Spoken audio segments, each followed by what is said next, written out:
ಆತ್ಮೀಯ 8ನೇ ತರಗತಿಯ ವಿದ್ಯಾರ್ಥಿಗಳಿಗೆ ಇತಿಹಾಸ ವಿಷಯಕ್ಕೆ ಸಂಬಂಧಪಟ್ಟ 2ನೇ ಅಧ್ಯಾಯದ 2ನೇ ಅವತರಣಿಕೆಗೆ ಸ್ವಾಗತ. ವಿದ್ಯಾರ್ಥಿಗಳೇ, ಹೋದ ತರಗತಿಯಲ್ಲಿ ನಾವು ಭೌಗೋಳಿಕ ಲಕ್ಷಣಗಳ ಬಗ್ಗೆ ಅಧ್ಯಯನವನ್ನು ಮಾಡಿದ್ದೇವೆ. ಭೌಗೋಳಿಕ ಲಕ್ಷಣಗಳು ಅಂತಂದ್ರೆ ಏನು?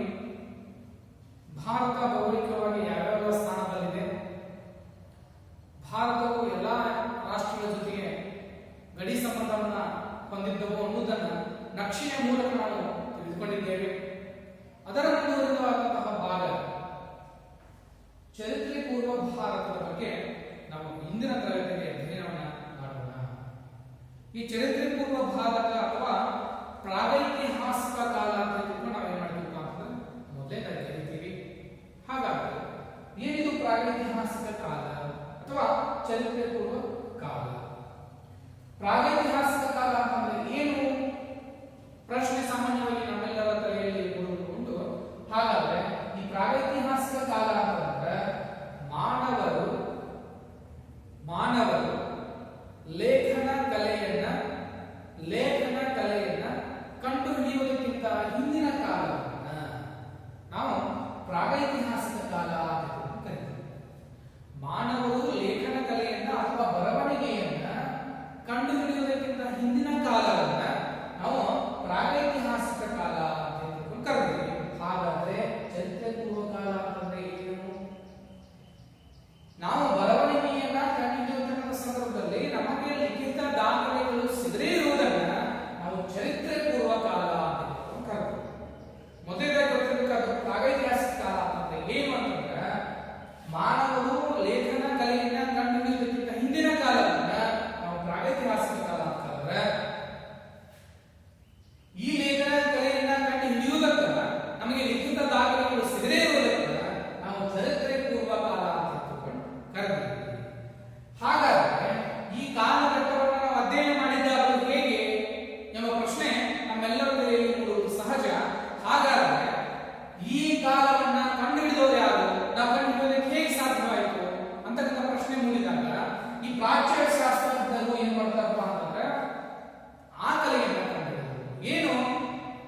ಹಿಂದಿನ ಕಾಲದಲ್ಲಿರ್ತಕ್ಕಂತಹ ಜನರು ಬಳಸಿದಂತಹ ಆಯುಧಗಳಾಗಿರಲಿ, ಅವರು ಬಳಸಿರ್ತಕ್ಕಂತಹ ವಸ್ತುಗಳಾಗಿರಲಿ, ಅವರು ಕಟ್ಟಿಕೊಂಡಂತಹ ಮನೆಗಳ ಪರಿಕರಗಳಾಗಿರಲಿ, ವಸ್ತುಗಳಾಗಿರಲಿ, ಅವೆಲ್ಲ ಆಧಾರವನ್ನಾಗಿ ಇಟ್ಟುಕೊಂಡು ಆ ಪ್ರಾಚ್ಯ ಶಾಸ್ತ್ರಜ್ಞರು ನಮಗೆ ಈ ಪ್ರಾಗೈತಿಹಾಸಿಕ ಕಾಲದ ಕುರಿತು ಕಲ್ಪನೆಯನ್ನ ಕೊಟ್ಟರು.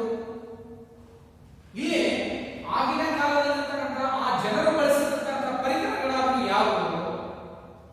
ಸಿರೆ, ಕಲ್ಲು ಮತ್ತು ಮೂಳೆಗಳ ಸಹಾಯದಿಂದ ಅವರು ಕೆಲವಾರು ವಿಶೇಷವಾದಂತಹ ಸಂಗತಿಗಳನ್ನ ಅರ್ಥಕೊಂಡಿದ್ದರು. ಹಾಗಾದ್ರೆ ಈ ಶಿಲೆ ಮತ್ತು ಕಲ್ಲು ಮತ್ತು ಮೂಳೆಗಳಿಂದ ಅವರು ಆಯುಧಗಳನ್ನ ತಯಾರು ಮಾಡ್ತಾ ಇದ್ರು, ಕೈ ಹಿಡಿಗಳನ್ನ ತಯಾರು ಮಾಡ್ತಾ ಇದ್ರು. ಆಯುಧಗಳ ಮೂಲಕ ಅವರು ಕೆಲವಾರು ಸಂಗತಿಗಳನ್ನ ಅರ್ಥಕೊಂಡಿದ್ರು ಅನ್ನೋದು ಗೊತ್ತಾಗ್ತದೆ. ಹಾಗಾದ್ರೆ ಈ ಕಲ್ಲು, ಶಿಲೆ, ಮೂಳೆ ಅಥವಾ ಮರದ ಸಹಾಯದಿಂದ ಏನೆಲ್ಲ ಮಾಡ್ತಾ ಇದ್ದಾರೆ ಅಂದ್ರೆ ಮಾಂಸವನ್ನ, ಮೂಳೆಯನ್ನ ಕತ್ತರಿಸಲು ಕೆಲವೊಂದಿಷ್ಟು ಉಪಕರಣಗಳನ್ನ ತಯಾರು ಮಾಡಿದ್ರು. ಆ ಉಪಕರಣಗಳ ಸಹಾಯದಿಂದ ಅವರು ಏನ್ ಮಾಡ್ತಿದ್ರು ಅಂತಂದ್ರೆ ಮಾಂಸವನ್ನ ಕತ್ತರಿಸಲು, ಮೂಳೆಗಳನ್ನ ಕತ್ತರಿಸಲು, ಮರದ ಕೋಟೆಯನ್ನ ಕತ್ತರಿಸಲು ಮುಂತಾದ ಸಂಗತಿಗಳನ್ನ ಅವರು ಏನ್ ಮಾಡ್ತಿದ್ರು ಅಂತಂದ್ರೆ ಅರ್ಥಕೊಂಡಿದ್ರು. ಅದೇ ರೀತಿಯಾಗಿ ಪ್ರಾಣಿಗಳ ಚರ್ಮವನ್ನ ಸುಲಿಯಲು, ವಿಶೇಷವಾಗಿ ಈ ಪ್ರಾಣಿಗಳ ಚರ್ಮವನ್ನ ಸುಲಿಯಲು ಅವರು ಏನ್ ಮಾಡ್ತಿದ್ರು ಅಂದ್ರೆ ಶಿಲೆಗಳಿಂದ, ಕಲ್ಲುಗಳಿಂದ, ಮೂಲೆಗಳಿಂದ ತಯಾರಿಸಿದಂತಹ ಕೆಲವೊಂದಿಷ್ಟು ಆಯುಧಗಳ ಸಹಾಯದಿಂದ ಅವರು ಏನ್ ಮಾಡ್ತಿದ್ರಪ್ಪ ಅಂತಂದ್ರೆ ಈ ಸಂಗತಿಗಳನ್ನ ಅರ್ಥಕೊಂಡಿದ್ರು. ಅದೇ ರೀತಿಯಾಗಿ ಮರದ ತೊಗಟೆಯನ್ನ ಕತ್ತರಿಸಲು ಅಥವಾ ಬೇರನ್ನ ಕತ್ತರಿಸಲು, ಗೆಡ್ಡೆಗೆನಿಸಿಕೊಂಡ ಕೊಯ್ಯಲು, ಮಾಂಸವನ್ನ ಸುಲಿಯಲು ಅವ್ರು ಏನ್ ಮಾಡ್ತಿದ್ರು ಅಂದ್ರೆ ಹಲವಾರು ಕೈ ಹಿಡಿಗಳನ್ನ ಮಾಡ್ತಿದ್ರು. ಆ ಕೈ ಹಿಡಿಗಳು ಯಾವಪ್ಪ ಅಂತಂದ್ರೆ ಬರ್ತಂತದ್ದು ಏನಪ್ಪಾ ಅಂತಂದ್ರೆ ಬಾಣ ಮತ್ತು ಬರ್ಚಿ ನೋಡಿ. ಏನಿದು ಬಾಣ ಮತ್ತು ಬರ್ಚಿ ಅಂತ ನಾವು ನೋಡ್ತೀವಿ. ರಾಮನ ಕೈಯಲ್ಲಿ ಒಂದು ಬಾಣ, ಹೌದಾ? ನಾವು ರಾಮ ತಕ್ಷಣ ಏನು ಗೊತ್ತಾಗುತ್ತೆ?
ಗೊತ್ತಾಗ್ತದೆ ಏನಪ್ಪಾ ಅಂತಂದ್ರೆ ಬಾಣಗಳ ಸಹಾಯದಿಂದ ದೂರದಲ್ಲಿರ್ತಕ್ಕಂಥ ಪ್ರಾಣಿಗಳನ್ನ ನಾವು ಸುಲಭವಾಗಿ ಹೊಡಿಬಹುದು ಅಂತಕ್ಕಂಥ ವಿಷಯ ನಮ್ಗೆ ಗೊತ್ತಾಗ್ತದೆ.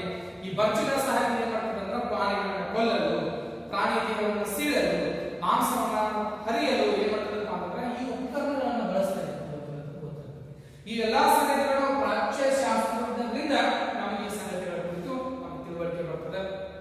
ಹಾಗಾದ್ರೆ ಇನ್ನೊಂದ್ಸರಿ ಹೇಳ್ತೀನಿ, ಪ್ರಾಗೈತಿಹಾಸಿಕ ಕಾಲ ಅಂದ್ರೆ ಮಾನವನು ಲೇಖನ ಕಲೆಯನ್ನ ಕಂಡುಹಿಡಿಯುವುದಕ್ಕಿಂತ ಹಿಂದಿನ ಕಾಲವನ್ನು ಪ್ರಾಗೈತಿಹಾಸಿಕ ಕಾಲ ಅಂತಂದ್ರೆ ಇಲ್ಲಿ ಈ ಪ್ರಾಗೈತಿಹಾಸಿಕ ಕಾಲದಲ್ಲಿರ್ತಕ್ಕಂಥ ಲೇಖನ ಕಲೆಯ ಒಂದು ವಿಸ್ತಾರವನ್ನು ಹೋಗುವ ಸಂದರ್ಭದಲ್ಲಿ ಅಲ್ಲಿ ಲಿಖಿತವಾದ ದಾಖಲೆಗಳು ನಮಗೆ ಸಿಗುವುದಿಲ್ಲ. ನಮಗೆ ಲಿಖಿತವಾದಂತಹ ದಾಖಲೆಗಳು ಸಿಗುವುದಿಲ್ಲ. ಅದಕ್ಕೆ ಏನಂತ ಕಲಿಯಪ್ಪ ಅಂತ ನಾವು ಚರಿತ್ರೆ ಪೂರ್ವ ಕಾಲ ಅಂತ ಕರಿತೀವಿ. ಇಲ್ಲಿ ಈ ಸಂಗತಿ ನಮ್ಗೆ ಗೊತ್ತಾಗಿದ್ದು ಪ್ರಾಚ್ಯ ಶಾಸ್ತ್ರದಿಂದ. ಈ ಪ್ರಾಚ್ಯ ಶಾಸ್ತ್ರದಿಂದ ಏನ್ ಮಾಡ್ತಾರಪ್ಪ ಅಂತಂದ್ರೆ ಅಂದಿನ ಕಾಲದಲ್ಲಿ ಜನರು ಬಳಸಿದಂತಹ ಆಯುಧಗಳು, ಸಲಕರಣೆಗಳು, ವಸ್ತುಗಳು ಮುಂತಾದ ಸಂಗತಿಗಳ ಕುರಿತು ನಾವೇನ್ ಮಾಡ್ತೀವಪ್ಪ ಅಂತಂದ್ರೆ ಆ ಪ್ರಾಚ್ಯ ಶಾಸ್ತ್ರದಿಂದ ನಾವು ತಿಳಿತೀವಿ. ಹಾಗಾದ್ರೆ ಈ ಮರ, ಶಿಲೆ ಮತ್ತು ಕಲ್ಲು ಮತ್ತು ಮೂಳೆಗಳ ಸಹಾಯದಿಂದ ಅವರು ಕೆಲವಾರು ಆಯುಧಗಳನ್ನ ಸಿದ್ಧಪಡಿಸಿಕೊಂಡಿದ್ರು. ಆ ಆಯುಧಗಳಿಂದ ಏನ್ ಮಾಡ್ತಿದ್ರಪ್ಪ ಅಂತಂದ್ರೆ ಮಾಂಸವನ್ನ ಸುಲಭವಾಗಿ ತೆಗೆಯಲು, ಮೂಳೆಗಳನ್ನ ಒಡೆಯಲು, ಗೆಡ್ಡೆಗೆಲಸವನ್ನ ಕೊಯ್ಯಲು, ಮರದ ಬೇರುಗಳನ್ನ ಕತ್ತರಿಸಲು, ಪ್ರಾಣಿಗಳನ್ನ ಕೊಲ್ಲಲು, ಮನೆಗಳನ್ನ ನಿರ್ಮಿಸಲು, ಈ ಮುಂತಾದ ಸಂಗತಿಗಳನ್ನು ಇಟ್ಕೊಂಡು ಅವ್ರು ಏನ್ ಮಾಡ್ತಿದ್ರಪ್ಪ ಅಂತಂದ್ರೆ ಈ ಆಯುಧಗಳನ್ನ ಬಳಸ್ತಾ ಇದ್ರು. ಫಾರ್ ಎಕ್ಸಾಂಪಲ್ ಬಾಣ ಆಗಿರ್ಲಿ, ಬರ್ಚಿ ಆಗಿರ್ಲಿ, ಮುಂತಾದ ಪರಿಕರ ಕೈ ಹಿಡಿಗಳಾಗಿರ್ಲಿ, ಇಂಥವುಗಳನ್ನ ಏನ್ ಮಾಡ್ತಿದ್ದಪ್ಪ ಅಂತಂದ್ರೆ ಬಳಸ್ತಾ ಇದ್ರು ಅಂತ ವಿಷಯ ನಮ್ಗೆ ಏನಾಗ್ತದಪ್ಪ ಅಂತಂದ್ರೆ ಗೊತ್ತಾಗ್ತೈತಿ. ಇಷ್ಟೇ ಅಲ್ಲದೆ ಈ ಮಾನವರು ಯುದ್ಧದಲ್ಲಿ ಈ ಮಾನವರು ಯುದ್ಧದ ಕಲ್ಪನೆ ನಮ್ಗೆ ಏನ್ ಮಾಡ್ತಪ್ಪ ಅಂತಂದ್ರೆ ಇಂದಿಗೂ ನಮ್ಮ ಕಣ್ಣ ಮುಂದೆ ಏನ್ ಮಾಡ್ತಪ್ಪ ಅಂತಂದ್ರೆ ಕಲ್ಪನೆಯನ್ನ ಮಾಡಬಹುದು. ಈ ತರ ಜನ ಈ ತರ ಪದ್ಧತಿಯೊಳಗ ಅಂದಿನ ಕಾಲಾವಧಿಯೊಳಗೆ ಈ ತರ ಜನ ಇದ್ರು ಅಂತಕ್ಕಂಥದ್ದು ನಾವು ಏನ್ ಮಾಡಬಹುದಪ್ಪ ಅಂತಂದ್ರೆ ಇಂದಿಗೂ ನಮ್ಮ ಚಿತ್ರ ನಮ್ಮ ಕಣ್ಣ ಮುಂದೆ ಏನ್ ಮಾಡ್ತಪ್ಪ ಅಂತಂದ್ರೆ ಬರ್ತದೆ. ಹಾಗಾದ್ರೆ ಈ ಎಲ್ಲಾ ಸಂಗತಿಗಳು ಹಾಗಾದ್ರೆ ಬದುಕಿಯಾಗಿ ಯಾವ್ಯಾವ ಕಾಲವನ್ನ ಬಳಸ್ತಾರೆ? ಬದುಕಿಯಾಗಿ ಬೆಂಬಿಕ್ಕ, ಹುಣಸಗಿ ಮತ್ತು ಕರ್ನೂಲ್ಗಳಲ್ಲಿ ನಮ್ಗೆ ಏನ್ ಮಾಡ್ತಾರಪ್ಪ ಅಂತಂದ್ರೆ ಕಾಣಿಸ್ತಾ ಇದ್ರು. ಅವರ ಕೆಲವೊಂದಿಷ್ಟು ಪರಿಕರಗಳು, ಅವರ ಕೆಲವೊಂದಿಷ್ಟು ಬಳಸಿದ ವಸ್ತುಗಳು ನಮಗೆ ಸಿಕ್ಕಿದೆಯಪ್ಪ ಅಂತಂದ್ರೆ ಬೆಂಬಿಕ್ಕ, ಹುಣಸಗಿ ಮತ್ತು ಕರ್ನೂಲ್ ಎಂಬ ಪ್ರದೇಶಗಳು. ಇಲ್ಲೇನ್ ಮಾಡ್ತಿದ್ರಪ್ಪ ಅಂತಂದ್ರೆ ಇಲ್ಲಿ ಜನ ಇದ್ರು. ಈ ಬೆಂಬಿಕ್ಕ, ಹುಣಸಗಿ ಮತ್ತು ಕರ್ನೂಲ್ ಎಂಬ ಪ್ರದೇಶದಲ್ಲಿ ಜನ ಇದ್ರು. ಈ ಜನ ಇದ್ದಂತಹ ಸಂದರ್ಭಗಳನ್ನು ಪ್ರಾಚ್ಯ ಶಾಸ್ತ್ರಜ್ಞರು ಆ ಒಂದು ಪ್ರದೇಶಕ್ಕೆ ಭೇಟಿ ಕೊಟ್ಟಾಗ ಅಲ್ಲಿ ಸಿಕ್ಕಂತ ಕೆಲವೊಂದಿಷ್ಟು ವಸ್ತುಗಳ ಆಧಾರದ ಮೇಲೆ ನಾವು ಈ ಕಾಲವನ್ನು ಕಂಡುಹಿಡಿದ್ವಿ. ಈ ಕಾಲದ ಜನ ಅಲ್ಲಿ ಇದ್ರು ಅಂತಕ್ಕಂಥ ನಮ್ಗೆ ಏನಾಗ್ತಪ್ಪ ಅಂತಂದ್ರೆ ಗೊತ್ತಾಗ್ತದೆ. ಈ ಬೆಂಬಿಕ್ಕ, ಹುಣಸಗಿ ಮತ್ತು ಕರ್ನೂಲ್ ಎಂಬ ಪ್ರದೇಶದೊಳಗ ಈ ಚರಿತ್ರೆ ಪೂರ್ವ ಕಾಲವನ್ನು ನಾವು ಅಧ್ಯಯನವನ್ನ ಮಾಡ್ತೀವಿ. ಇವರು ಆಹಾರ ಅಥವಾ ಬೇಟೆ ಆಡ್ತಕ್ಕಂಥ ಸಂದರ್ಭದೊಳಗ, ಆಹಾರವನ್ನ ಸಂಗ್ರಹಣೆ ಮಾಡ್ತಕ್ಕಂಥ ಸಂದರ್ಭದೊಳಗ ಹಲವಾರು ಗೋಧಾಮಗಳನ್ನ ನಿರ್ಮಿಸಿಕೊಂಡಿದ್ರು, ಹಲವಾರು ಮರಗಳ ಸಹಾಯದಿಂದ ಮನೆಗಳನ್ನ ಕಟ್ಕೊಂಡಿದ್ರು. ಹೀಗೆ ನಾವು ಏನ್ ಮಾಡ್ತೀವಪ್ಪ ಅಂತಂದ್ರೆ ನೋಡುವಂತ ಹಾಗಾದ್ರೆ ನಮ್ಮ ತಲೆಯಲ್ಲಿ ಒಂದು ಪ್ರಶ್ನೆ ಮೂಡುತ್ತದೆ, ಏನಪ್ಪಾ ಅಂತಂದ್ರೆ ಇವರು ಯಾವ ಪ್ರದೇಶದೊಳಗಿದ್ರು, ಆ ಪ್ರದೇಶ ಯಾವುದಕ್ಕೆ ಹತ್ತಿರವಾಗಿರ್ತಕ್ಕಂಥ ನೋಡಬೇಕಾದ್ರೆ ಇವರು ಕೆರೆ ದಂಡೆಗಳಲ್ಲಿ ಮತ್ತು ನದಿಯ ಪಕ್ಕದಲ್ಲೇ ತಮ್ಮ ವಾಸವನ್ನ ವಾಸ್ತವ್ಯವಾಗಿ ಗೊತ್ತಾಗತ್ತೆ. ಏನಪ್ಪಾ ಅಂತಂದ್ರೆ ಅಂದಿನ ಕಾಲದ ಜನರು ವಾಸಿಸ್ತಕ್ಕಂಥ ಪ್ರದೇಶಗಳು ಎಲ್ಲಿಗೆ ಸಮೀಪವಾಗಿದ್ದಪ್ಪ ಅಂತಂದ್ರೆ ಒಂದು ಕೆರೆ ದಂಡೆ ಮತ್ತು ನದಿಯ ಪಕ್ಕದಲ್ಲಿ ಇವರು ಇದ್ದರು. ಅಷ್ಟೇ ಅಲ್ಲದೆ ಈ ಗುಡ್ಡಗಳ ಪಕ್ಕದಲ್ಲಿ ಇದ್ದರು. ಗುಡ್ಡಗಳು ಅಥವಾ ಸಾಕಷ್ಟು ಕಲ್ಲಿನ ರಾಶಿ ಸಿಗ್ತಕ್ಕಂಥ ಪ್ರದೇಶಗಳು ಏನ್ ಮಾಡ್ತಾರೆ ಈ ಪ್ರದೇಶದಲ್ಲಿ ಆ ಜನ ಇರ್ತಾ ಇದ್ರು. ನಮಗೆ ಗೊತ್ತೇ ಏನಪ್ಪಾ ಅಂತಂದ್ರೆ ನದಿ ಅಥವಾ ಕೆರೆ ದಂಡೆಯಲ್ಲಿ ಇವರು ಯಾಕಿದ್ರು? ಮಾನವನಿಗೆ ಮೂಲಭೂತವಾಗಿ ಬೇಕಾಗಿದ್ದೇನು? ನೀರು ಬೇಕು. ಅದೇ ಒಂದು ಕಾರಣಕ್ಕಾಗಿ ಏನಪ್ಪಾ ಅಂತಂದ್ರೆ ನೀರು ಬಳಸ್ತಾ ಇದ್ರು. ಆ ನೀರಿನ ಪಕ್ಕದಲ್ಲಿ, ಕೆರೆ ದಂಡೆಯ ಪಕ್ಕದಲ್ಲೇ ತಾವು ವಾಸಿಸ್ತಕ್ಕಂಥ ಯೋಗ್ಯವಾದಂತಹ ಸ್ಥಳ ಅಂತ ತಿಳ್ಕೊಂಡು ಏನ್ ಮಾಡ್ತಿದ್ರಪ್ಪ ಅಂತಂದ್ರೆ ಕರೀತಿದ್ರು. ಹಾಗಾಗಿ ಕೆರೆ ದಂಡೆಗಳಲ್ಲಿ ಮತ್ತು ನದಿಯ ಪಕ್ಕದಲ್ಲಿ ಗುಡ್ಡದ ಸಮೀಪ ಏನ್ ಮಾಡ್ತಿದ್ರಪ್ಪ ಅಂತ ತಮ್ಮ ವಾಸ್ತವ್ಯವನ್ನು ಏನ್ ಮಾಡ್ತಾ ಇದ್ರಪ್ಪ ಅಂದ್ರೆ ಹೂಡ್ತಾ ಇದ್ರು. ಅಷ್ಟೇ ಅಲ್ಲದೆ ಈ ಕಲ್ಲುಗಳ ಸಮೀಪದಲ್ಲಿ ಏನ್ ಮಾಡ್ತಿದ್ರು ಅಂದ್ರೆ ಹಲವಾರು ಕೈಗಾರಿಕೆಗಳನ್ನ ಪ್ರಾರಂಭ ಮಾಡಿದ್ರು. ಕಲ್ಲುಗಳ ಸಹಾಯದಿಂದ ಹಲವಾರು ಉಪಕರಣಗಳನ್ನ ತಯಾರು ಮಾಡಿದ್ರು. ನಾವು ಅದಕ್ಕೆ ಏನಂತ ಕರೀತೀವಪ್ಪ ಅಂತಂದ್ರೆ ಪ್ರಥಮ ಕೈಗಾರಿಕೆ ಅಂತ ಕರಿತೀವಿ. ಪ್ರಥಮ ಕೈಗಾರಿಕೆಗಳು ಉಂಟಾಗಿದ್ದೇವಪ್ಪ ಅಂತಂದ್ರೆ ಈ ಪ್ರಾಗೈತಿಹಾಸಿಕ ಕಾಲದಲ್ಲಿರತಕ್ಕಂಥ ಜನ ಏನ್ ಮಾಡ್ತಿದ್ರಪ್ಪ ಅಂತಂದ್ರೆ ಕಲ್ಲುಗಳ ಅಥವಾ ಗುಡ್ಡಗಳ ಪಕ್ಕದಲ್ಲಿ ವಾಸ್ತವ್ಯ ಮಾಡ್ತಾ ಇದ್ರು. ಅಲ್ಲಿ ಕೆಲವೊಂದಿಷ್ಟು ಆಯುಧಗಳು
ಆರಂಭಿಕ ಕೈಗಾರಿಕೆಗಳನ್ನು ತಿಳ್ಕೊಂಡು ಏನ್ ಮಾಡ್ತಿದ್ರಪ್ಪ ಅಂತಂದ್ರೆ ಅದೇ ಅವ್ರ ಕಲ್ಲುಗಳ ಸಹಾಯದಿಂದ ಏನ್ ಮಾಡ್ತಿದ್ರು ಅನೇಕ ಪರಿಕರಗಳನ್ನು ವಸ್ತುಗಳನ್ನು ಏನ್ ಮಾಡ್ತಿದ್ರಪ್ಪ ಅಂತಂದ್ರೆ ಆಯ್ಕೆ ಮಾಡ್ತಿದ್ರು.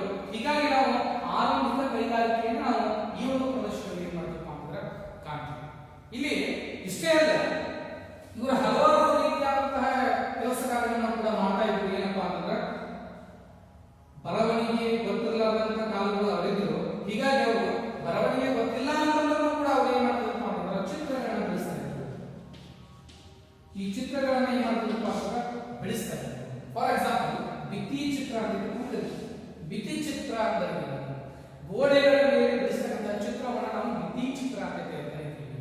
ಈ ಭಿತ್ತಿ ಚಿತ್ರಗಳು ಫಾರ್ ಎಕ್ಸಾಂಪಲ್ ಈ ಭಿತ್ತಿ ಚಿತ್ರಗಳು ಕೂಡ ಏನ್ ಮಾಡ್ತಾರಪ್ಪ ಅಂತಂದ್ರೆ ಒಂದು ಕಥೆಯನ್ನ ನಾವು ಹೇಳ್ಕೊಡ್ತೀವಿ. ಹೌದಾ?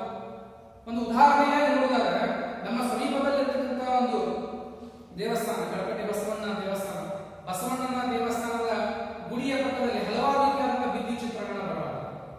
ಗೊತ್ತಾ?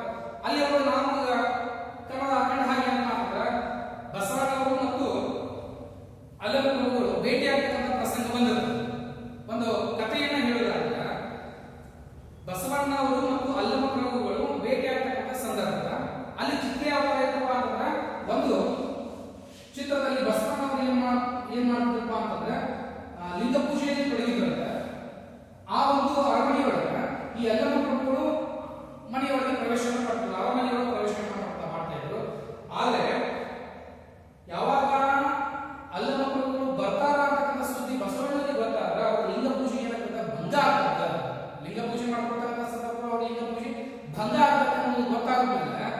ಆಗ ಅಲ್ಲಿರ್ತಕ್ಕಂಥ ಒಬ್ಬ ವ್ಯಕ್ತಿ ಏನ್ ಮಾಡ್ತಾರಪ್ಪ ಅಂತಂದ್ರೆ ಬಸವಣ್ಣವರ ಹತ್ರ ಹೋಗ್ತಾರಂತ.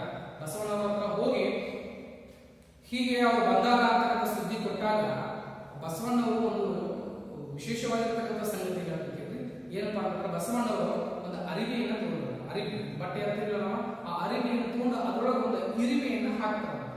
ಆ ಬಟ್ಟೆಯೊಳಗ ಅರಿವಿಯೊಳಗ ಒಂದು ಇರುವೆಯನ್ನು ಹಾಕಿ ಇದನ್ನ ಹೋಗಿ ಎಲ್ಲರೂ ಹತ್ರ ಕೊಡು. ಅವ್ರಾಗ ಏನಾಗ್ತಪ್ಪ ಅಂತಂದ್ರೆ ಈ ವಾಸ್ತವದ ಸಂಗತಿಯ ಬಗ್ಗೆ ಅರಿವಾಗ್ತಕ್ಕಂಥ ಸುದ್ದಿ ಬಸವಣ್ಣವರ ವ್ಯಕ್ತಿ ಹತ್ರ ಹೇಳಿ ಕಳಿಸಿದಾಗ ಅಲ್ಲಮಪ್ರಭುಗಳಿಗೆ ಆ ವ್ಯಕ್ತಿ ಆ ಅರಿವಿಯನ್ನು ಕೊಟ್ಟಂತಹ ಒಂದು ಅರಿವಿನ ಬಿಚ್ಚಿಕೊಡ್ತಾರಂತ ಅಲ್ಲಮಪ್ರಭುಗಳು. ಅಲ್ಲಿ ಏನಪ್ಪಾ ಅಂತಂದ್ರೆ ಆ ಅರಿವಿಯೊಳಗ ಒಂದು ಇರುವೆ ಇರ್ತಂತೆ. ಇರುವಿ, ಆ ಇರುವಿ ನೋಡಿದ ತಕ್ಷಣ ಅವ್ರಿಗೆ ಏನ್ ಗೊತ್ತಾಗ್ತದೆ, ವಾಸ್ತವ ಸಂಗತಿ ನಿಜ ದರ್ಶನ ಅವ್ರಿಗೆ ಆಯ್ತು. ಏನಪ್ಪಾ ಅಂತಂದ್ರೆ ನಾನು ಅರಿವೆಯಲ್ಲಿ ಇರುವೆ, ನಾನು ಒಂದು ಗುರುವಿನ ಅರಿವೆಯಲ್ಲಿ ನಾನು ಇದೀನಿ ಅಂತಕ್ಕಂಥ ವಾಸ್ತವ ಸಂಗತಿ ಎಷ್ಟು ವಿಚಿತ್ರಲ್ಲ. ಹೀಗಾಗಿ ಏನಪ್ಪಾ ಅಂತಂದ್ರೆ ಈ ಅರಿವೆಯಲ್ಲಿ ಇರುವೆ ಅಂತಕ್ಕಂಥದ್ದು ಏನಪ್ಪಾ ಅಂತಂದ್ರೆ ಒಂದು ಬಿಚ್ಚಿ ಚಿತ್ರವನ್ನ ನಾವು ಎಲ್ಲಿ ಕಾಣ್ತೀವಿ ಅಂತಂದ್ರೆ ಹಲವಾರು ದೇವಸ್ಥಾನದಲ್ಲಿ ಕಾಣ್ತೀವಿ. ಫಾರ್ ಎಕ್ಸಾಂಪಲ್ ಇಲ್ಲಿ ಬಸವಣ್ಣ ಗುಡಿ ಹತ್ತಿರ ಏನಪ್ಪಾ ಅಂತಂದ್ರೆ ಹಲವಾರು ಭಿತ್ತಿ ಚಿತ್ರಗಳನ್ನ ಅಂಟಿಸ್ಯಾರ. ಈ ಭಿತ್ತಿ ಚಿತ್ರಗಳು ಆಗಿನ ಕಾಲದ ಜನರು ಕೂಡ ಬಳಸ್ತಾ ಇದ್ರು. ಅದೇ ಪ್ರಾಗೈತಿಹಾಸಿಕ ಕಾಲದಲ್ಲಿ ಇರ್ತಕ್ಕಂಥ ಜನರು ಏನ್ ಮಾಡ್ತಿದ್ರು, ಗುಹೆಗಳಲ್ಲಿ ಈ ಗುಹೆಗಳಲ್ಲಿ ಏನ್ ಮಾಡ್ತಿದ್ರಪ್ಪ ಅಂತಂದ್ರೆ ಚಿತ್ರಣವನ್ನ ಬಿಡಿಸ್ತಾ ಇದ್ರು. ಭಿತ್ತಿ ಚಿತ್ರಗಳನ್ನ ಬಿಡಿಸ್ತಾ ಇದ್ರು. ಬೇಟೆಯ ಆಡ್ತಕ್ಕಂಥ ಒಂದು ಚಿತ್ರಣವನ್ನ ಬಿಡಿಸ್ತಾ ಇದ್ರು. ಗೆಡ್ಡೆ ಗೆಣಸನ್ನ ಕೊಯ್ತಕ್ಕಂಥ ಚಿತ್ರವನ್ನ ಬಿಡಿಸ್ತಾ ಇದ್ರು. ಇವೆಲ್ಲ ಏನಪ್ಪಾ ಅಂತಂದ್ರೆ ಸುಂದರವಾದಂತಹ ಚಿತ್ರಗಳು ನಮ್ಗೆ ಇಂದಿಗೂ ಕೂಡ ಕಾಣಲಿಕ್ಕೆ ಸಾಧ್ಯ ಆಯ್ತು. ಹಾಗಾದ್ರೆ ಇವರು ಬೆಂಕಿಯ ಬಗ್ಗೆ ತಿಳಿದಿದ್ದಾದ್ರು ಹೇಗೆ? ಪ್ರಾಗೈತಿಹಾಸಿಕ ಕಾಲದ ಜನ ಅಥವಾ ಚರಿತ್ರ ಪೂರ್ವ ಕಾಲದ ಜನ ಬೆಂಕಿಯನ್ನ ಕಂಡುಕೊಂಡಿದ್ದಾರು ಹೇಗೆ ಎಂಬ ಪ್ರಶ್ನೆ ನಮ್ಮೆಲ್ಲರ ತಲೆಯಲ್ಲಿ ನೋಡಿದಾಗ ಈ ಬೆಂಕಿಯ ಕಲೆ ನಮಗೆ ಗೊತ್ತಾಗಿದೆ ಏನಪ್ಪಾ ಅಂತಂದ್ರೆ ಕರ್ನೂಲಿನಲ್ಲಿ. ಈ ಕರ್ನೂಲಿಯೊಳಗೆ ಏನಪ್ಪಾ ಅಂತಂದ್ರೆ ಬೆಂಕಿಯ ಒಲೆಗಳು ಕಂಡು ಬಂದವು. ಏನಪ್ಪಾ ಅಂತಂದ್ರೆ ಬೆಂಕಿಯ ಒಲೆಗಳು ಕಂಡು ಬಂದವು. ಬೆಂಕಿಯ ಒಲೆಗಳು ಕಂಡು ಬಂದವು ಮತ್ತು ಅಲ್ಲಿ ಸುಟ್ಟಂತಹ ಬೆಂಕಿಯನ್ನ ಉಳಿಸಿದಂತಹ ಕೆಲವೊಂದಿಷ್ಟು ಪರಿಕರಗಳು ಸಿಕ್ತು, ಅಲ್ಲಿ ಬೂದಿ ಸಿಕ್ತು. ಹೀಗಾಗಿ ನಮ್ಗೆ ಏನ್ ಗೊತ್ತಾಗ್ತಪ್ಪ ಅಂತಂದ್ರೆ ಈ ಪ್ರಾಗೈತಿಹಾಸಿಕ ಕಾಲದ ಜನರು ಕೂಡ ಬೆಂಕಿಯನ್ನ ಕಂಡುಕೊಂಡಿದ್ರು ಅನ್ನೋದು ಎಲ್ಲಿಂದ ಗೊತ್ತಾಗ್ತಪ್ಪ ಅಂತಂದ್ರೆ ಈ ಕರ್ನೂಲ್ ಗೊತ್ತಾಗ್ತದೆ. ಆಂಧ್ರ ಪ್ರದೇಶದಲ್ಲಿ ಬರ್ತಕ್ಕಂಥ ಈ ಕರ್ನೂಲ್ ಎಂಬ ಪ್ರದೇಶದೊಳಗೆ ಅಲ್ಲಿ ಬೂದಿಯ ಕುರುಹುಗಳು ಸಿಗ್ತವೆ. ಬೂದಿಯ ಕುರುಹು ಅಂತಂದ್ರೆ ಗುರುತು, ಕುರುಹು ಅಂದ್ರೆ ಗುರುತು. ಈ ಬೆಂಕಿಯ ಕುರುಹುಗಳು ಸಿಕ್ಕಿದ್ದೇನಪ್ಪ ಅಂತಂದ್ರೆ ಕರ್ನೂಲಿನ ಗವಿಗಳಲ್ಲಿ ಸಿಗ್ತಾವ ಅನ್ನೋದೇನಾಗ್ತಪ್ಪ ಅಂತ ಗೊತ್ತಾಗ್ತದೆ. ಹೀಗಾಗಿ ಏನಪ್ಪಾ ಅಂತಂದ್ರೆ ಈ ಗವಿಗಳಲ್ಲಿ ವಾಸ ಮಾಡ್ತಿದ್ರು ಅನ್ನೋದು ನಮ್ಗೆ ಗೊತ್ತಾಗ್ತದೆ. ಸ್ಪಷ್ಟವಾದ ಏನಪ್ಪಾ ಅಂತಂದ್ರೆ ಯಾಕೆ ಗವಿಗಳು ವಾಸ ಮಾಡ್ತಿರ್ತಂದ್ರೆ ಅಲ್ಲಿ ಬೇರೆ ಮಳೆಗಾಲ ಬರ್ತಿತ್ತು, ಚಳಿಗಾಲ ಬರ್ತಾ ಇತ್ತು, ಬೇಸಿಗೆ ಕಾಲ ಬರ್ತಾ ಇತ್ತು, ಕಾಡು ಪ್ರಾಣಿಗಳು ವಾಸ ಆಗ್ತಿತ್ತು. ಹೀಗಾಗಿ ಅವುಗಳಿಂದ ರಕ್ಷಣೆ ಪಡಿಬೇಕು ಅನ್ನೋ ಸಂಬಂಧ ಏನ್ ಮಾಡ್ತಿದ್ರಪ್ಪ ಅಂತಂದ್ರೆ ಗುಹೆಗಳಲ್ಲಿ ವಾಸವನ್ನ ಮಾಡ್ತಿದ್ರು. ಹೌದಾ? ಹೌದಾ? ಈ ಗುಹೆಗಳಲ್ಲಿ ವಾಸ ಮಾಡ್ತಿದ್ರು. ಇವರು ಗುಹೆಗಳಲ್ಲಿ ವಾಸ ಮಾಡ್ತಿದ್ರು ಅನ್ನೋದನ್ನ ನಮಗೊಂದು ಆಧಾರವಾಗಿ ಸಿಕ್ತು. ಇನ್ನೊಂದು, ಈ ಗುಹೆಗಳಲ್ಲಿ ಸಿಕ್ಕಂತಹ ಬೆಂಕಿಯ ಒಲೆಗಳು ಕಂಡುಬಂತು, ಬೆಂಕಿಯ ಒಂದು ಕುರುಹುಗಳು ಸಿಕ್ತು. ಹೀಗಾಗಿ ನಮ್ಗೆ ಏನಾಗ್ತಾರಪ್ಪ ಅಂತಂದ್ರೆ ಈ ಪ್ರಾಗೈತಿಹಾಸಿಕ ಕಾಲದಲ್ಲಿ ಇರ್ತಕ್ಕಂಥ ಜನರು ಬೆಂಕಿಯನ್ನ ಕಂಡುಕೊಂಡಿದ್ರು ಅನ್ನೋದು ಗೊತ್ತಾಗೋದಿಲ್ಲಪ್ಪ ಅಂತಂದ್ರೆ ಆಂಧ್ರ ಪ್ರದೇಶದಲ್ಲಿ ಬರ್ತಕ್ಕಂಥ ಕರ್ನೂಲಿನಲ್ಲಿ ಏನಾಗ್ತದಪ್ಪ ಅಂತಂದ್ರೆ ನಮಗೆ ಗೊತ್ತಾಗ್ತದೆ. ಹೀಗಾಗಿ ನಾವು ಏನ್ ಮಾಡಬೇಕು ಅಂತಂದ್ರೆ ಇವರು ಮಾಡಿದಂತಹ ಹಲವಾರು ಪರಿಕರಗಳ ಬಗ್ಗೆ ನಮಗೆ ಅಧ್ಯಯನ ಸಿಗ್ತಾವ, ಹಲವಾರು ವಸ್ತುಗಳ ಬಗ್ಗೆ ನಮಗೆ ಅಧ್ಯಯನ ಸಿಗ್ತಾವ. ಇಷ್ಟೆಲ್ಲಾ ಸಂಗತಿಗಳನ್ನು ತಿಳಿಸ್ಕೊಟ್ಟರೆ ಯಾರಪ್ಪ ಅಂತಂದ್ರೆ ಈ ಪ್ರಾಚ್ಯ ಶಾಸ್ತ್ರದಲ್ಲಿ ಏನ್ ಮಾಡ್ತಾರಪ್ಪ ಅಂದ್ರೆ ಈ ಸಂಗತಿಗಳನ್ನ ನಮ್ಗೆ ಏನ್ ಮಾಡ್ತಾರಲ್ಲ ಸವಿಸ್ತಾರವಾಗಿ ಬಿಚ್ಚಿಟ್ಟಾಗ. ಹಾಗಾದ್ರೆ ಈ ಗುಹೆಗಳಲ್ಲಿ ಮತ್ತೊಂದಷ್ಟು ಕೆಲವೊಂದಿಷ್ಟು ಚಿತ್ರಗಳನ್ನ ನಮಗೆ ಕಾಣಿಸ್ತಾವ. ಏನಪ್ಪಾ ಅಂತಂದ್ರೆ ಹಲವಾರು ಭಿತ್ತಿ ಚಿತ್ರಗಳನ್ನ ಏನ್ ಮಾಡ್ತಾರಲ್ಲ ಸುಂದರವಾಗಿರ್ತಕ್ಕಂಥ ಭಿತ್ತಿ ಚಿತ್ರಗಳು ಕಾಣಿಸ್ತಾವ. ಇಲ್ಲಿ ಪ್ರಾಣಿಗಳನ್ನ ಕೊಲ್ಲುವುದಾಗಿರ್ತದೆ, ಅಲ್ಲಿ ಸಾಮಾಜಿಕ ಜೀವನ ಪದ್ಧತಿಯಲ್ಲಿರ್ತಕ್ಕಂಥ ವಿಶೇಷವಾಗಿರ್ತಕ್ಕಂಥ ಸಾಮಾಜಿಕ ಜೀವನ ಪದ್ಧತಿಯ ಚಿತ್ರಗಳಾಗಿರಲಿ, ಧಾರ್ಮಿಕ ಚಿತ್ರಗಳಾಗಿರಲಿ, ಅವೆಲ್ಲವೂ ಏನಪ್ಪಾ ಅಂತಂದ್ರೆ ನಮ್ಗೆ ಈ ಗುಹೆಗಳಲ್ಲಿ ಕರ್ನೂಲಿನ ಗವಿಗಳಲ್ಲಿ ನಮ್ಗೆ ಏನಪ್ಪಾ ಅಂದ್ರೆ ಬೆಂಕಿ ಒಲೆಗಳು ಸಿಗ್ತದೆ. ಈ ಬಿಬಿಟದಲ್ಲಿ ನಮ್ಗೆ ಏನ್ ಮಾಡ್ತಪ್ಪ ಅಂದ್ರೆ ಚಿತ್ರಣ ನೋಡಕ್ಕೆ ಏನ್ ಮಾಡ್ತಪ್ಪ ಅಂದ್ರೆ ಸಿಗ್ತವೆ. ಇಲ್ಲಿ ಹಲವಾರು ಶಿಲಾಯುಗ ಜನ ಹಲವಾರು ರೀತಿಯಲ್ಲಿ ಏನಪ್ಪಾ ಅಂದ್ರೆ ಗುಹೆಗಳಲ್ಲಿ ವಾಸ ಮಾಡ್ತಾ ಇದ್ರು. ಕೆಲವು ರೇಖಾಚಿತ್ರಗಳು ಮತ್ತು ಭಿತ್ತಿ ಚಿತ್ರಗಳು ನಮಗೆ ಏನಪ್ಪಾ ಅಂತ ನೋಡಕ್ಕೆ ಸಾಧ್ಯ ಇಲ್ಲ. ಆ ಗವಿಯ ಒಳಗಡೆ ಏನಪ್ಪಾ ಅಂತಂದ್ರೆ ಗೋಡೆಗಳ ಮೇಲ್ಭಾಗದಲ್ಲಿ, ಗೋಡೆಗಳ ಆಜುಬಾಜು ಮತ್ತು ಮೇಲ್ಭಾಗದಲ್ಲಿ ಚಿತ್ರಗಳನ್ನ ಬಿಡಿಸಿದ್ದು ನಮಗೆ ಏನಪ್ಪಾ ಅಂತಂದ್ರೆ ಇದಿಗೂ ನಮಗೆ ಏನಪ್ಪಾ ಅಂತಂದ್ರೆ ಸಿಗ್ತದೆ. ಇಲ್ಲಿ ಕಾಡು ಪ್ರಾಣಿಗಳನ್ನ ಕೊಲ್ಲುವುದಾಗಿರಲಿ ಮತ್ತು ಗೆಡ್ಡೆಗೆಣಸನ್ನ ತಿಂತಾ ಇದ್ರು ಸುದ್ದಿ ಎಲ್ಲಿಂದ ಬರ್ತದಪ್ಪ ಅಂತಂದ್ರೆ ಹಲವಾರು ವಿಚಾರಗಳನ್ನ ನೋಡಿದಾಗ ಏನಪ್ಪಾ ಅಂತಂದ್ರೆ ಈ ಪ್ರಾಗೈತಿಹಾಸಿಕ ಕಾಲದ ಬಗ್ಗೆ ಸಂಪೂರ್ಣವಾದ ತಿಳುವಳಿಕೆ ಬರ್ತದೆ. ಇನ್ನೊಂದ್ಸರಿ ಹೇಳ್ತಾರೆ, ಪ್ರಾಗೈತಿಹಾಸಿಕ ಕಾಲ ಅಂತಂದ್ರೆ ಲೇಖನ ಕಲೆಯನ್ನ ಕಂಡುಹಿಡಿಯುವುದಕ್ಕಿಂತ ಹಿಂದಿನ ಕಾಲವನ್ನ ಪ್ರಾಗೈತಿಹಾಸಿಕ ಕಾಲ ಅಂತಂದ್ರೆ ಈ ಕಾಲದಲ್ಲಿ ನಮಗೆ ಲಿಖಿತ ದಾಖಲೆಗಳು ಸಿಗುವುದಿಲ್ಲ. ಅದನ್ನ ನಾವು ಚರಿತ್ರೆ ಪೂರ್ವ ಕಾಲ ಅಂತ ಕರೆದಿದ್ವಿ. ಇಷ್ಟೆಲ್ಲಾ ಸಂಗತಿಗಳು ಏನಪ್ಪಾ ಅಂತಂದ್ರೆ ನಮ್ಗೆ ಪ್ರಾಚ್ಯಶಾಸ್ತ್ರದಿಂದ ಗೊತ್ತಾಯ್ತು. ಈ ಪ್ರಾಚ್ಯಶಾಸ್ತ್ರದಲ್ಲಿ ಕಂಡುಕೊಂಡಿದ್ದು ಏನಪ್ಪಾ ಅಂತಂದ್ರೆ ಇವರು ಬಳಸಿದಂತಹ ಶಿಲೆ, ಕಲ್ಲು, ಮೂಳೆಗಳ ಸಹಾಯದಿಂದ ಬಳಸಿದಂತಹ ಕೆಲವು ಉಪಕರಣಗಳು. ಈ ಉಪಕರಣ ನಮ್ಗೆ ಏನ್ ಮಾಡ್ತಾವಪ್ಪ ಅಂತಂದ್ರೆ ಹಲವಾರು ಸಂಗತಿಗಳ ಬಗ್ಗೆ ನಮ್ಗೆ ಏನ್ ಮಾಡ್ತಾವಪ್ಪ ಅಂದ್ರೆ ಸವಿಸ್ತಾರವಾಗಿ ಬಿಚ್ಚಿರ್ತಾವ. ಅದರಲ್ಲಿ ಮಾಂಸವನ್ನ ಕತ್ತರಿಸೋದಾಗಿರಲಿ, ಮೂಳೆಯ ಹೊಟ್ಟೆಯನ್ನ ಕತ್ತರಿಸೋದಾಗಿರಲಿ, ಪ್ರಾಣಿಗಳ ಚರ್ಮವನ್ನ ಸುಲಿಯೋದಾಗಿರಲಿ, ಬೇರು ಮತ್ತು ಗಡ್ಡೆಗೆಣಸುಗಳನ್ನ ತಿನ್ನುವ ಪ್ರಸಂಗ ಇರಲಿ, ಇವೇನಪ್ಪಾ ಅಂತಂದ್ರೆ ಹಲವಾರು ರೀತಿಯಲ್ಲಿ ಉಪಯೋಗಕಾರಿಯಾಗಿದೆ. ಬರ್ಚಿ, ಬಾಣ, ಕೈಗಳನ್ನ ಬಳಸ್ತಾರೆ ಗೊತ್ತಾಯ್ತು. ಹೀಗೆ ಏನಪ್ಪಾ ಅಂತಂದ್ರೆ ಇವರು ನದಿ ಪ್ರದೇಶಗಳಲ್ಲಿ ಅಥವಾ ಕೆರೆ ಗಡ್ಡೆ ಪಕ್ಕದಲ್ಲಿ ಇವರು ವಾಸವನ್ನ ಮಾಡಿದ್ರು. ಅದೇ ರೀತಿ ಗುಡ್ಡ ಪ್ರದೇಶಗಳಲ್ಲಿ ಇವರು ವಾಸವನ್ನ ಮಾಡಿದ್ರು. ಯಾಕೆ ವಾಸ ಮಾಡಿದ್ರಪ್ಪ ಅಂತಂದ್ರೆ ಗುಹೆಗಳಲ್ಲಿ ಕೂಡ ಇರೋದು. ಈ ಸಂಗತಿಗಳು ನಮ್ಗೆ ಏನ್ ಮಾಡ್ತಾವಪ್ಪ ಅಂತಂದ್ರೆ ಹಲವಾರು ರೀತಿಯಲ್ಲಿ ನಮ್ಗೆ ಏನ್ ಮಾಡ್ತಾವ ಅಂದ್ರೆ ಈ ಪ್ರಾಗೈತಿಹಾಸಿಕ ಕಾಲದ ಕುರಿತು ಅಧ್ಯಯನ ಮಾಡಕ್ಕೆ ಅವಕಾಶ ಸಿಗ್ತದೆ. ಇಷ್ಟೇ ಈ ಪ್ರಾಗೈತಿಹಾಸಿಕ ಕಾಲದ ಬಗ್ಗೆ ನಾವು ತಿಳ್ಕೊಂಡಿದ್ವಿ. ಆದ್ರೆ ಮುಂದಿನ ತರಗತಿಗಳು ನಾವು ಈ ಪ್ರಾಗೈತಿಹಾಸಿಕ ಕಾಲದ ಆದ ನಂತರ ಬರ್ತಕ್ಕಂಥ ಕಾಲ, ಅಲ್ಲಿರ್ತಕ್ಕಂಥ ಸಾಮಾಜಿಕ ಪದ್ಧತಿ ಯಾವ ತರ ಇತ್ತು, ಅಲ್ಲಿರ್ತಕ್ಕಂಥ ಜನರು ಬಳಸಿದಂಥ ಉಪಕರಣಗಳು ಯಾವ, ಆ ಪದ್ಧತಿಗಳ ಕುರಿತು ನಾವು ಏನ್ ಮಾಡಪ್ಪ ಅಂತ ಮುಂದಿನ ತರಗತಿಗಳು ನೋಡೋಣ. ಹಾಗಾದ್ರೆ ಇಷ್ಟೆಲ್ಲಾ ಸಂಗತಿಗಳು ನಿಮಗೆ ತಿಳಿದಾಗ ನಾನು ಭಾವಿಸ್ತೇನೆ. ಹಾಗಾಗಿ ಈ ಭೌಗೋಳಿಕ ಲಕ್ಷಣಗಳು ಮತ್ತು ಹಾಗೂ ಚರಿತ್ರೆ ಪೂರ್ವ ಭಾರತದ ಪಾಠದಲ್ಲಿ ಇರ್ತಕ್ಕಂಥ ಉತ್ತಮ ಕೆಲವೊಂದಿಷ್ಟು ಅಂಶಗಳನ್ನು ನೀವು ಏನ್ ಮಾಡಬೇಕು ಅಂತಂದ್ರೆ ವಿದ್ಯಾರ್ಥಿಗಳು ನೋಟ್ಸ್ ಅನ್ನ ಮಾಡಿ ಆ ಪಾಠಕ್ಕೆ ಸಂಬಂಧಪಟ್ಟಂತಹ ಪ್ರಶ್ನೋತ್ತರಗಳನ್ನ ಒಂದು ಬುಕ್ ಒಳಗೆ ಬರೆಯೋಕೆ ಪ್ರಾರಂಭ ಮಾಡಿ. ಪ್ರತಿಯೊಂದು ಪಾಠ ಬರೆಯುವುದರಿಂದ, ಪ್ರತಿಯೊಂದು ನೋಟ್ಸ್ ಅನ್ನ ತಿಳಿಯುವುದರಿಂದ, ಟಿಪ್ಪಣಿಯನ್ನ ಮಾಡುವುದರಿಂದ ನಾನು ಈಗ ಆವಾಗಲೇ ಹೇಳಿದ್ದೀನಿ, ಈಗೂ ಹೇಳ್ತೀನಿ ಏನಪ್ಪಾ ಅಂತಂದ್ರೆ ಭಾರತದ ನಕ್ಷೆಯನ್ನ ಬಿಡಿಸುವುದನ್ನ ಪ್ರಾಕ್ಟೀಸ್ ಮಾಡ್ರಿ. ಆ ಭಾರತದ ನಕ್ಷೆಯನ್ನ ಬಿಡಿಸುವುದಷ್ಟೇ ಅಲ್ಲ, ಅಲ್ಲಿ ಬರ್ತಕ್ಕಂಥ ರಾಜ್ಯಗಳ ಮತ್ತು ಕೇಂದ್ರಾಡಳಿತ ಪ್ರದೇಶಗಳ ಸ್ಥಳಗಳನ್ನ ಗುರುತಿಸುವುದು ಗೊತ್ತಾಗಬೇಕು.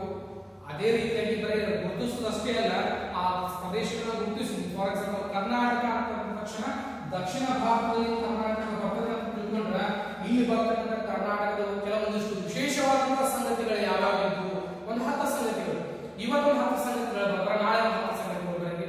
ಆ ನಂತರ ಮತ್ತೊಂದು ಪಾಠದ ಮತ್ತೊಂದು ಸರಿ ನಕ್ಷೆ ಬಿಡಿಸುತ್ತೆ, ಮತ್ತೊಂದು 10 ಸಂಗತಿಗಳನ್ನ ಬರೀರಿ. ಹೀಗಾಗಿ ಏನಾಗಬೇಕಪ್ಪ ಅಂತಂದ್ರೆ ನಮ್ಮ ಸಾಮಾನ್ಯ ಜ್ಞಾನದ ಮಟ್ಟ ಏನಾಗಬೇಕಪ್ಪ ಅಂತಂದ್ರೆ ಹೆಚ್ಚಾಗಿ ಸ್ವಲ್ಪ ಪ್ರಶಂಸೆ ಬಂದಾಗ್ತದೆ.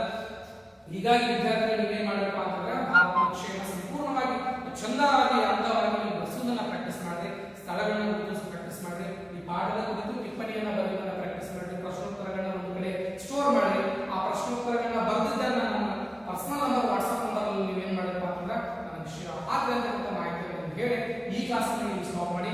ಇದರ ಮುಂದಿನ ಭಾಗವನ್ನ ಮುಂದಿನ ತರಗತಿಯಲ್ಲಿ ನೋಡುವಂತ ಮಾತನ್ನ ಹೇಳಿ ಈ ಕ್ಲಾಸ್